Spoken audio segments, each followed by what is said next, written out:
Welcome, Brian. Thank you, Michael. That was great. Thank you. I have some good news for you. More people are going to make more money in the next few years than have been made in all the history of the American economy. We are living at the very best time in all of human history, in the very best country in all of human history, with the fastest growing economy in human history. We have a $12 billion economy. It's growing about $500 billion a year, and every penny of that is going through the hands of the salespeople, and my job is to help you close your fingers so that some of it sticks. Your job is to learn what you need to learn to take advantage of it. Most people have great goals. I want to increase my income and lose weight and get out of debt and be thin and happy and healthy and have a wonderful family. But then they decide, but before I start, I'm going to take a vacation to a beautiful place called Someday Isle. And in my estimation, 80% of the population lives on Someday Isle. Someday I'll lose some weight, and someday I'll read that book and listen to that program and join the Yes Network, and someday I'll get out of debt, someday I'll increase my income, but it's always Someday Isle. If you want to be a great success, there's one simple rule, is vote yourself off the island for life. If you decide you're going to do something, do it. You know, they've done dozens and dozens of studies over the years. They find that there's one major difference between successful people and unsuccessful people. Is successful people launch. They start. They get on with it. They just do it. Unsuccessful people get the same ideas and the same information, but they've always got an excuse for not starting. Now, 95% of what you do or don't do in life is controlled and determined by your habits.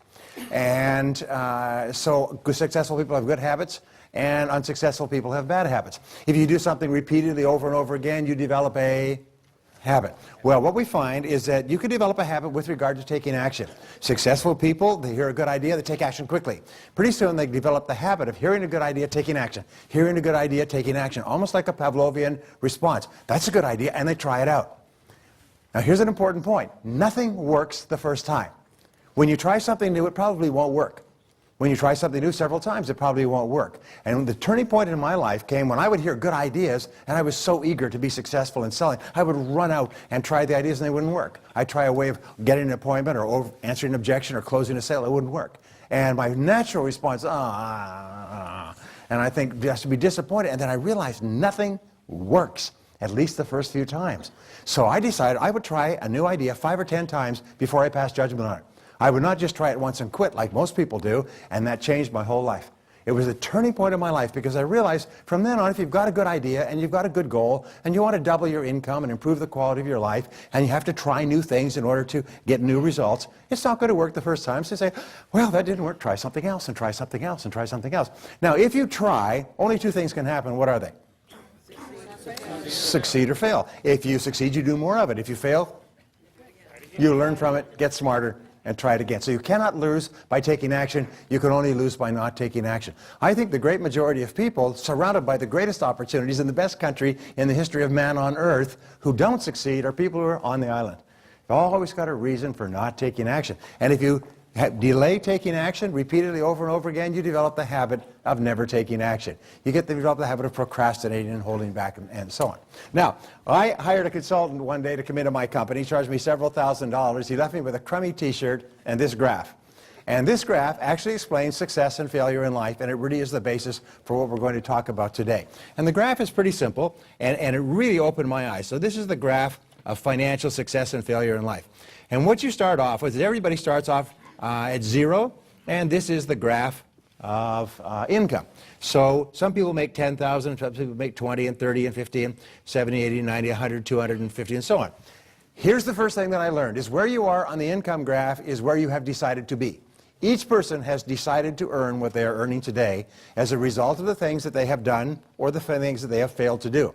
Sometimes it's the things that you have failed to do that are costing you the most today. You failed to take the course, listen to the program, read the book, try the new methods, attend the seminar, and so on. If people say, well, I didn't do anything. Yes, that's your problem, sir. You didn't do anything. That's why you're sitting there. So we are where we are and what we are because we have decided to be there. Now, this was a big shocker to me because all my young life, I thought all my problems were determined by other people. It was my parents and my bosses and the economy and the market and the competition and the prices and everything else. It was only when I realized it was me, oh Lord, standing in the need of prayer that I was able to take charge of my life. And I'll talk about this in a minute. Now, this is the graph of time. These are the years of your life. And this is the amount that you end up at the end of your life. This is becoming a major issue in America. 77 million baby boomers are approaching retirement right now, and about 40, 50, 60% of them do not have a pot to you-know-what in or a window to throw it out of. The great majority of Americans, the average American approaching retirement age has a net worth of $31,000, plus their pensions, which is why the pension issue is such a major issue today, because people have nothing else.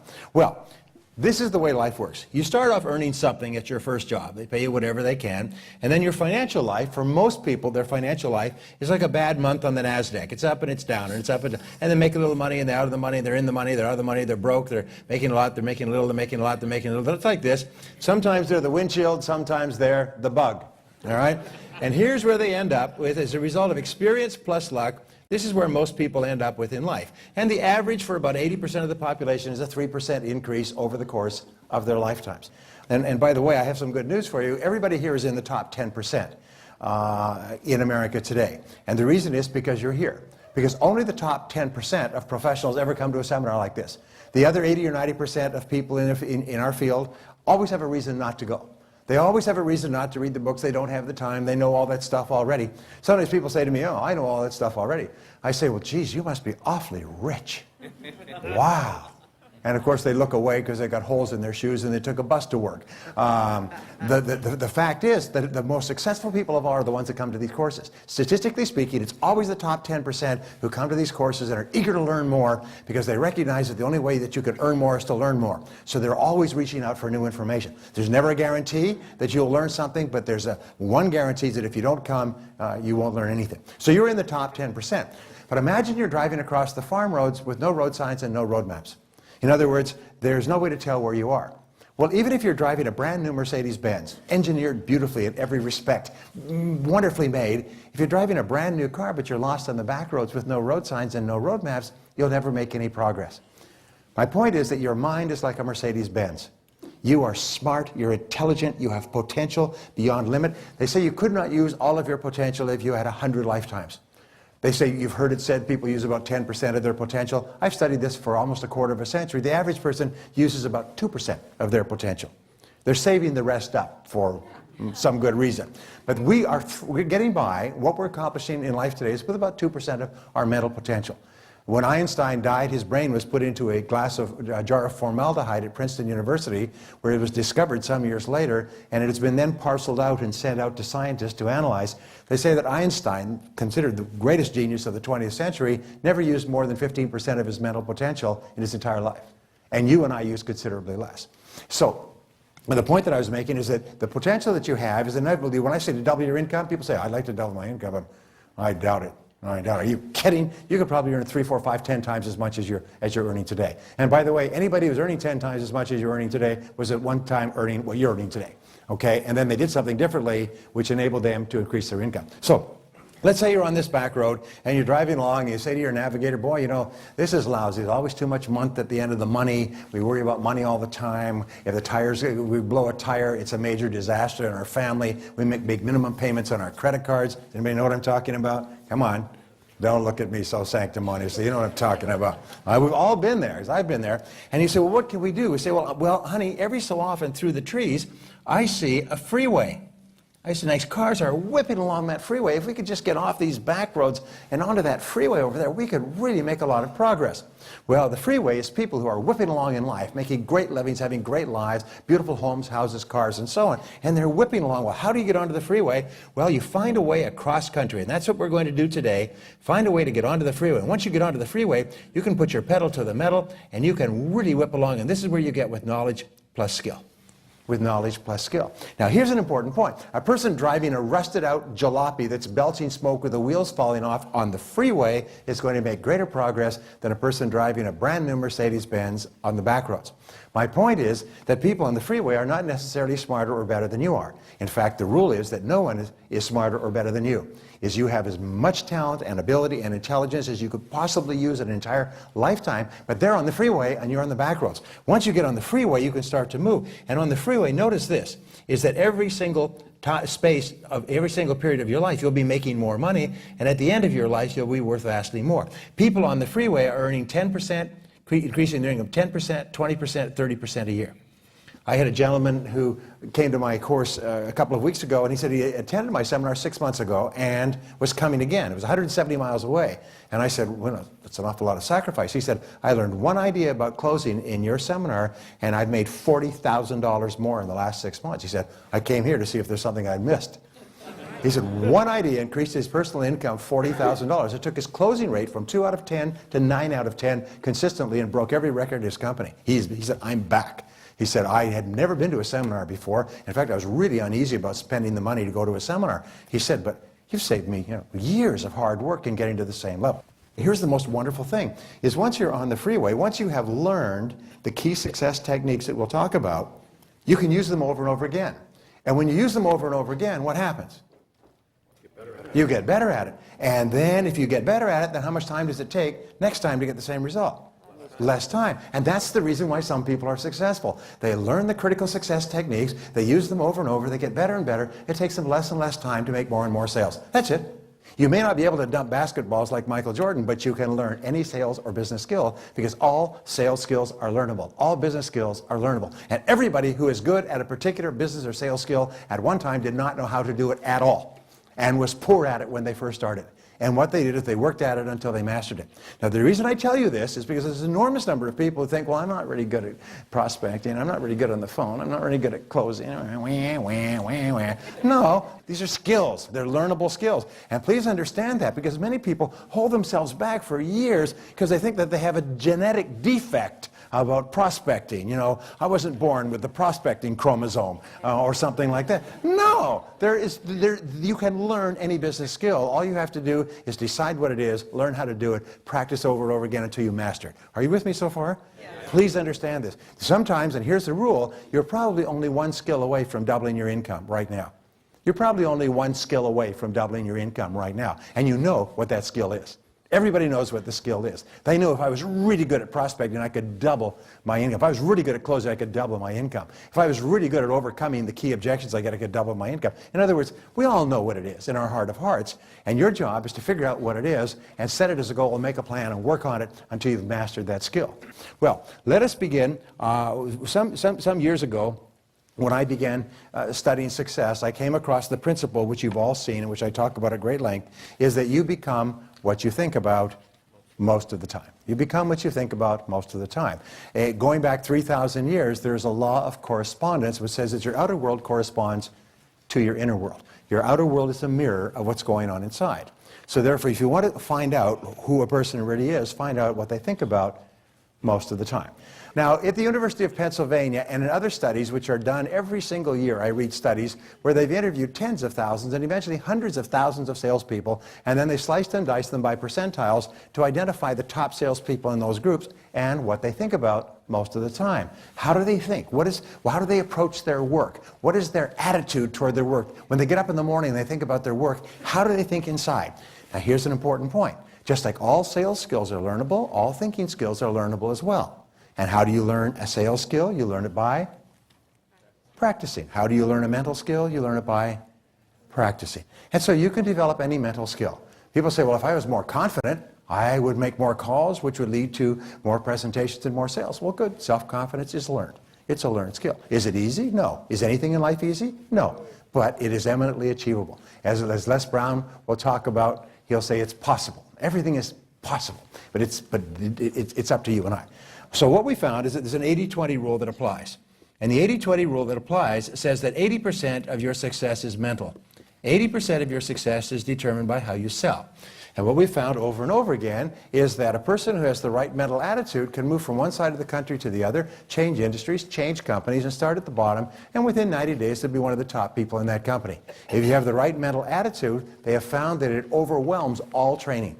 If you take two groups of people, which they have done, and two groups of people with identical skills, but one has a really positive attitude toward themselves and what they're doing, and the other people have average attitudes, you would take the people with average attitudes and train them thoroughly for 6 weeks. Take the people with great attitudes, don't train them at all. Put them into the field. Within 90 days, the people with the right attitudes will be running circles around the best trained people, because of some of the things we'll talk about in our first session. So what I find is that if you look in your workbook, we talk about the 7 characteristics of top salespeople. This is how the top salespeople think.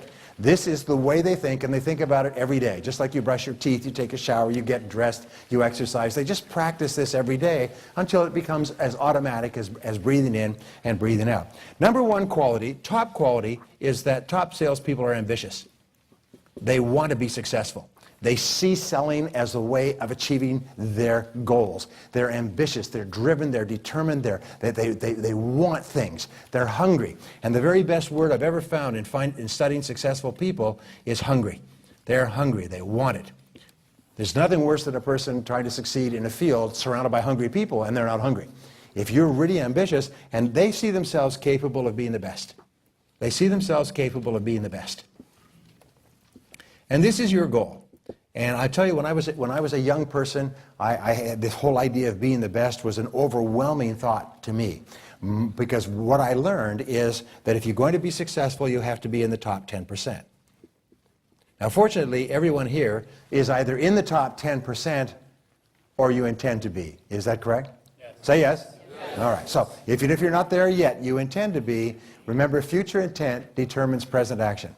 If you've decided to be in the top 10%, then the only question you ask is how? How do I get there? What I have found is that making a decision to be in the top 10% is the turning point in your life. And when I heard this, and by the way, remember the old question, why did Willie Sutton rob banks? That's where the money is. That's where the money is. Well, why do you want to be in the top 10%? That's where the money is, all right? And if somebody has to be in the top 10%, somebody has to be in the bottom 10%. And you can choose. If you have a choice, you can choose to be in the top 10% or the medium 10% or the bottom 10%. So if you have a choose, you might as well choose to be in the top 10%, right? Say yes. Yes. All right. So then the only question is how. Now, when I was a young man, what I learned when I heard this, I was really kind of overwhelmed by it because I had low self-esteem, I had low self-confidence, I had bombed out of school, I hadn't graduated, I worked at laboring jobs for years, and they told me, you know, if you really want to be successful, you have to be in the top 10 or 20%. And I thought, oh, I could never do that. I've never been in the top 10 or 20% in my life. I was started off so far behind, I thought I was first. And then I learned something that changed my life. I learned that everybody who's in the top 10% started in the bottom 10%. Everybody who was doing well was once doing poorly. Everybody who was at the top of your field, our field, was at one time not even in our field and didn't even know that it existed. And nobody's smarter than you, and nobody's better than you. They got into the field, they say, how do you succeed in this field? They asked other people, they read the books, they came to the courses, they practiced it over and over again, they got onto the high road, and they went to the top of their field. Then what you do is you make a decision to be in the top 10%, then the only question you ask is how. So, ambition is the starting point. Is you find that ambition is a great quality. Ambition is the driving engine of all success. Be ambitious for your kids, ambitious for your family, ambitious for your health, ambitious for your career, which just means that you want to make it better and better and better, and you're willing to work for it. So the second quality of top salespeople is that they're courageous. They're courageous because we know that the number one obstacle to success is fear. Number one obstacle to success is fear. Fear triggers low self-confidence. Fear causes us to hold back. Fear causes us to sell ourselves short. Fear of failure, fear of loss, fear of criticism, fear of embarrassment. Fear is and always has been our biggest enemy. And what top salespeople have learned is the only way that you can succeed is to confront the fear. Do the thing you fear. The only way that you can overcome a fear is by doing the thing that you're afraid of. Now, what is the biggest fear that we have in selling? Biggest fear we have in selling is fear of rejection, fear of criticism, fear of call reluctance. If you had absolutely no fear of calling on people, you'd be a selling machine. And the more people you call on, the more people you would talk to, the more people you talk to, the better you get, the better you got, the more sales you make, the more eager you'd be, the more motivated you'd be to talk to even more people, you get onto an upward spiral. But it's fear of rejection. So when I was a young man, I learned two things. The first thing I learned is the only way to deal with the fears is to do the thing you fear, and the death of fear is certain. Confront the fear. What I learned, it was a very important insight, is that you do the thing and the courage comes afterwards. You do the thing and the courage comes afterwards. I used to sit and wait and wait and wait. When I have enough confidence, when I feel really good, when I've studied my materials long enough, when I have really got myself revved up, then I'll go out and make calls. But that's not the way it works. What you do is you get a minimum amount of information and make your first call. You, just like a dog going after a passing car, you just throw yourself at the market. And here's the second thing. Here's the second thing that I learned, and it's this, is that rejection is not personal. And it was a turning point for me. Rejection is not personal. What is your name, sir? Fred. Fred. Fred, have we ever met before? No. If I reject you, it's not personal because I don't even know you. So if I reject you, it's just a commercial response. Human beings, people in our society are confronted with 2,000 to 4,000 commercial approaches. Sales, radio, television, salespeople, billboards. 2,000 to 4,000 commercial messages a day. In order to survive, you've got to be like a long-tailed cat in a room full of rocking chairs. You've got to be jumping and moving all the time. So when someone calls you up, their first reaction is not interested, don't want it, don't need it, can't use it, can't afford it, not in the market right now, and I'm happy with my existing supplier. Have you heard this before?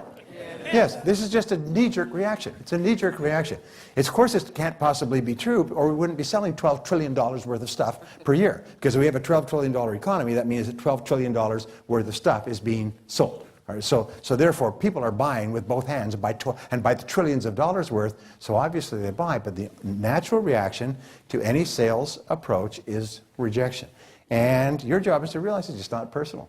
You just let it go off your back like water off a duck's back. You just always be polite. Well, say, thank you very much. Appreciate it. Go on to the next person.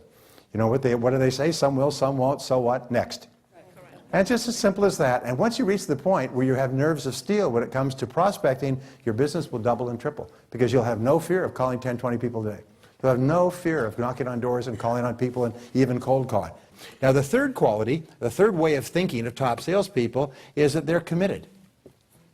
They're committed. You can never imagine an uncommitted person. They believe in their companies, they believe in their products and services, and they believe in themselves. They believe it. And what they say is, I love my work. I love my work. I love my work. Ooh. Say it. Say, I love my work. I love my work. Now, going back, and I jumped ahead, but going back, with regard to overcoming any fear, psychologists have found that the manifestation of fear are the words or the feeling, I can't, I can't, I can't, which paralyzes action. But you can cancel that out like throwing a switch by saying, I can do it, I can do it. I can do it. So whenever you think of prospecting, you think of picking up the phone, and you think of knocking on the door, when you think of calling on someone, and that fear wells up inside of you, you can just push it all the way back down by saying, I can do it. I can do it. I can do it. I can do it. I can do it. I can do it. I love my work. I'm the best. I'm the best. I'm the best. I love my work. I can do it. I can do it. I can do it. Talk to yourself like this, because we found that 95% of your emotions are determined by how you talk to yourself throughout the day. It's called your inner dialogue. It's that stream of consciousness going on. How you talk to yourself determines how you feel. So therefore, talk to yourself the way you want to feel. People say, well, yeah, but what if you don't love your work and you're not the best and you don't think you can do it? Isn't that lying to yourself? No, that's telling the truth. It's telling the truth in advance. You talk to yourself the way you want to be. I like myself. I can do it. I'm the best, and so on. So, always say, I love my work, and we know that caring is the critical factor. What do we say in selling? They don't care how much you know until they know how much you care. There is no more effective salesperson than a person who really believes in what they're selling and really cares about their customers. And customers can pick it up like chemistry, and we want to buy from these people and buy from them again and recommend them to our friends. Today, we'll talk about this a little bit later, but the warmth, the chemistry between yourself and the salesperson, or between the salesperson and yourself, is the critical factor in why people buy. And the reason they buy, University of Chicago study, is the level of conviction that you have about how good your product is. People pick that up through the skin and are influenced by your level of conviction. Have you ever heard a customer say, well, you know, what would you do in my situation? Or what, if I was your mother or brother or sister or father, would you recommend this to me? Or which one would you choose for yourself? What they're testing is your level of conviction.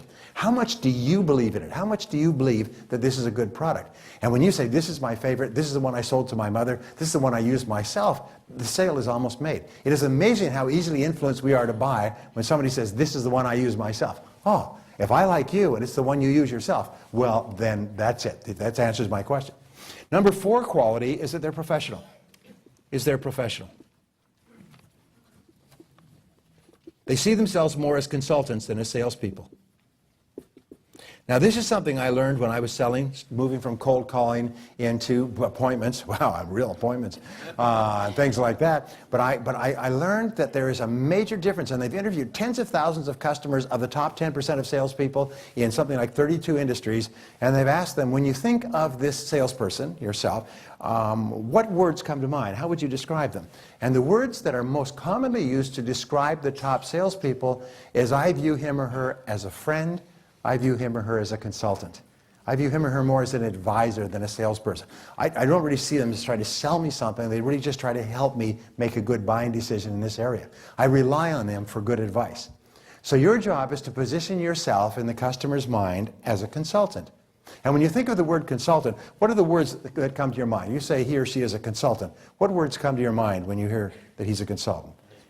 An advisor? An expert is usually the first word. Unbiased, yes, unbiased, objective, good listener, counselor, guide. In other words, a consultant is seen very differently. If you say, what do you think about when you hear the word salesperson? Okay, well, pushy, aggressive, trying to sell something, make money, and so on. Your job is to position yourself in the customer's mind as a consultant. Now, how do you position yourself as a consultant in your field? And whatever you're selling, you're a consultant because you're giving advice to help the person make a good buying decision. Is that true? Say yes. Yes. Okay, so you're a consultant. So by the way, I've worked with many companies who went home after this seminar, collected all their salespeople's business cards and threw them away and reprinted them as consultant. Sales consultant, not sales advisor or sales person, but just consultant or advisor. And their sales went up. The salespeople treated themselves differently. Hey, I'm a consultant now. I also think consultants are highly paid too, right? What do they call an unemployed professional? A consultant, right? Anyway, So here's what we found. Here's how you position yourself as a consultant. Are you ready? The next time you're with a customer, you say, Mr. Prospect, and I learned this, Mr. Prospect, I'm not really here to sell you anything today. Please relax. I see myself more as a consultant than as a salesperson. And what I want to do is I want to ask you some questions and see if we can't help you achieve your goals in a cost-effective way. But I'm not really here to sell you anything. I see myself more as a consultant. And I learned this many years ago. The hardest thing of becoming a consultant, the hardest is for you to call yourself a consultant the first time. And I learned, I said, how did you become a consultant? He said, I just took a deep breath and said I was one. And here's what we find, is people accept you at your own evaluation of yourself. If you say, I am an honest person, people say, okay, you're an honest person.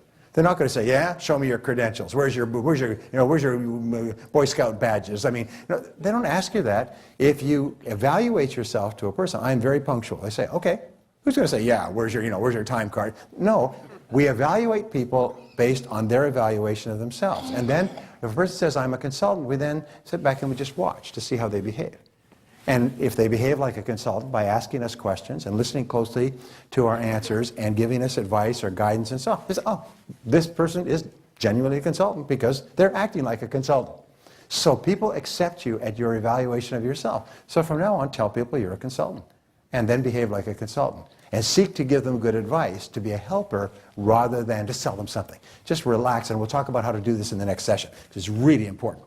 This is what changed my life. When I went from salesperson to consultant, my income just went off the board. I never went back. It was so amazing. So number 5, quality is that they're prepared. They're prepared. They carefully review every detail before every sales call. We say that preparation is the mark of the professional. And I could talk a lot about this, but the top 10% of salespeople are the best prepared. So I have to ask you a question, though. What is the most important single word in selling that determines the level of sales, your success, how many you sell, how often you resell, the referrals you get, your level of income? What is the most important single word? Yes. Well, the most important single word is credibility. It's credibility. Your credibility is everything. You know, Shakespeare once said, he who steals my purse steals trash, but who steals my good name steals all. So your credibility, or your level of trust, your level of believability in the heart and mind of the prospect is the critical factor that determines whether they deal with you. Is, do they trust you? Do they feel comfortable with you? In America, American buyers have 2 major fears, as you do. Fear number 1, common, is the fear of being taken advantage of. Because why? Why do customers have this fear? Because they have been taken advantage of in the past and they're gun shy. All right? The second fear that people have